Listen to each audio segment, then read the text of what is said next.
Assalamualaikum. Kali ini kita akan belajar mengenai alat reproduksi wanita, oogenesis dan siklus menstruasi pada bab 1 kelas 9 ya, sistem reproduksi manusia.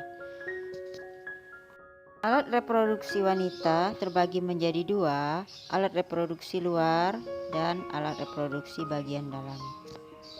Bagian yang terletak di luar disebut vulva, sedangkan bagian dalam disebut labium.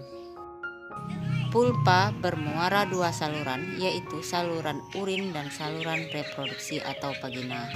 Alat reproduksi bagian dalam terdiri atas ovarium dan saluran reproduksi. Ovarium terletak di sebelah kiri dan kanan rongga perut bagian bawah. Ovarium terdapat sekumpulan sel-sel yang disebut dengan folikel. Di dalam folikel ini sel telur akan berkembang. Folikel ini menghasilkan hormon yaitu estrogen dan progesteron. Setiap bulan sel telur yang matang dilepaskan di ovarium. Setiap bulan sel telur yang matang dilepaskan di ovarium. Pelepasan sel telur yang matang disebut ovulasi. Selanjutnya sel telur ditangkap oleh fimbriae dan bergerak ke tuba falopi.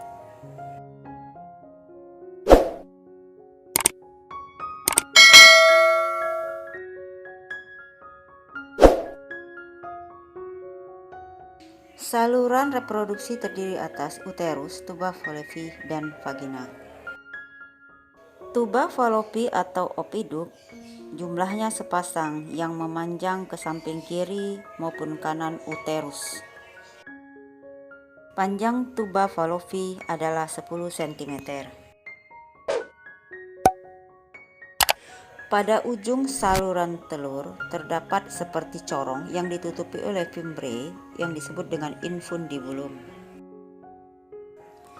Di saluran telur terjadilah fertilisasi. Setelah fertilisasi atau pembuahan, saluran telur menyalurkan zigot hasil dari fertilisasi menuju ke uterus.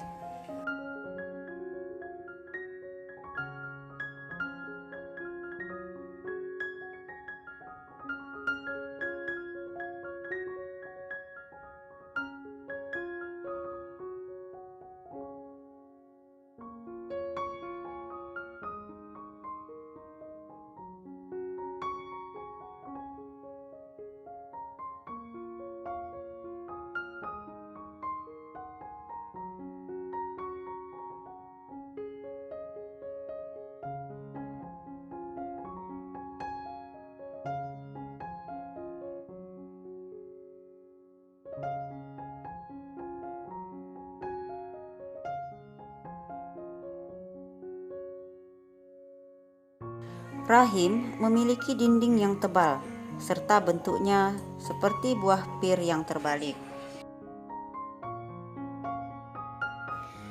Letak rahim di atas kantung kemih. Saat tidak hamil, rahim ukurannya 5 cm.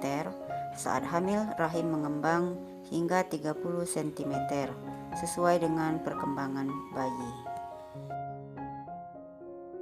Dinding rahim endometrium berperan membentuk plasenta. Fungsi dari plasenta menyuplai nutrisi yang dibutuhkan oleh janin selama masa perkembangan.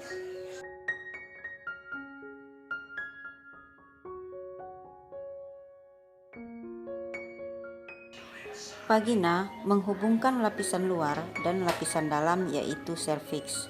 Vagina jalan keluarnya menstruasi atau juga jalan lahirnya bayi.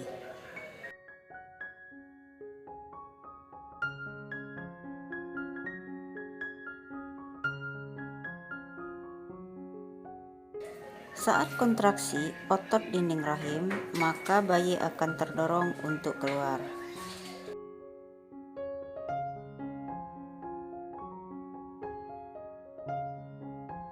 Oogenesis adalah pembentukan sel kelamin perempuan.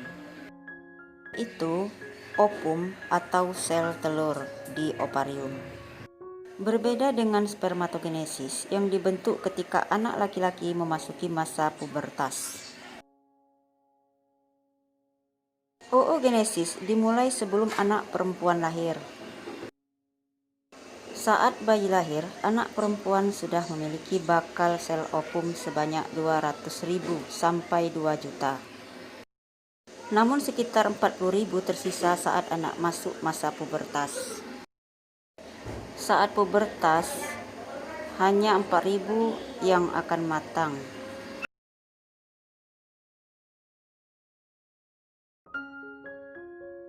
Satu sel telur yang matang akan dihasilkan setiap bulannya. Di dalam ovarium terdapat folikel yang di dalamnya terdapat calon-calon sel telur. Folikel berkembang menjadi folikel primer dan berkembang lagi menjadi folikel sekunder, pada akhirnya matang. Selama folikel berkembang, sel primordial membelah secara mitosis menjadi oogonium bersifat diploid. Oogonium mengalami pembelahan mitosis membentuk oosit primer yang bersifat diploid. Oosit primer mengalami pembelahan tahap 1 membentuk satu oosit sekunder dan satu polosit. Polosit mengalami pembelahan meiosis tahap 2, hasilnya menjadi 2 polosit. Oosit sekunder juga mengalami pembelahan tahap 2, membentuk satu ootit dan satu oosit. Ootit membentuk ovum, akhirnya oogonium akan dihasilkan satu ovum haploid dan 3 oosit atau badan polar haploid. Tetapi yang berfungsi hanya satu sel telur saja.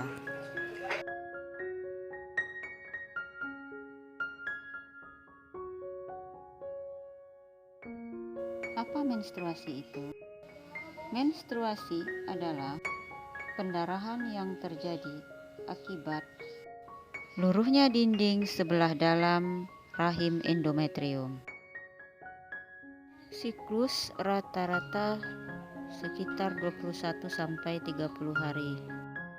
Siklus menstruasi dikendalikan oleh hormon-hormon reproduksi yang dihasilkan oleh hipotalamus, hipofisis, dan ovarium.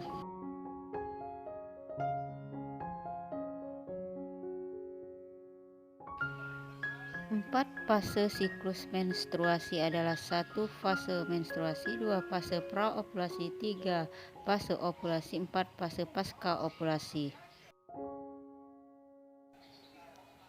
Fase menstruasi adalah ovum tidak dibuahi sperma sehingga produksi hormon estrogen dan progesteron terhenti.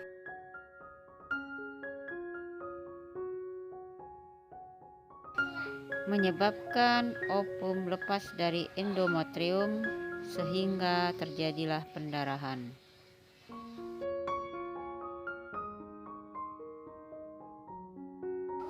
Fase menstruasi berlangsung kurang lebih 5 hari. 2. Fase praovulasi.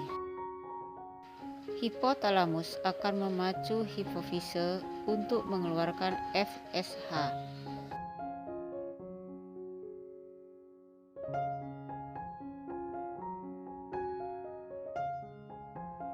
Fase ovulasi terjadi pada hari ke-14. Tingginya estrogen dari hipotalamus dan hipofise menghambat FSH menjadi hormon LH. Peningkatan kadar LH merangsang pelepasan sel telur yang telah matang dari folikel di dalam ovarium. Peristiwa ini disebut dengan ovulasi. Fase pasca ovulasi. Folikel degrad atau folikel matang yang telah melepaskan sel telur akan berkerut dan menjadi korpus luteum. Korpus luteum mengeluarkan hormon progesteron. Jika tidak terjadi pembuahan, korpus luteum akan berubah menjadi korpus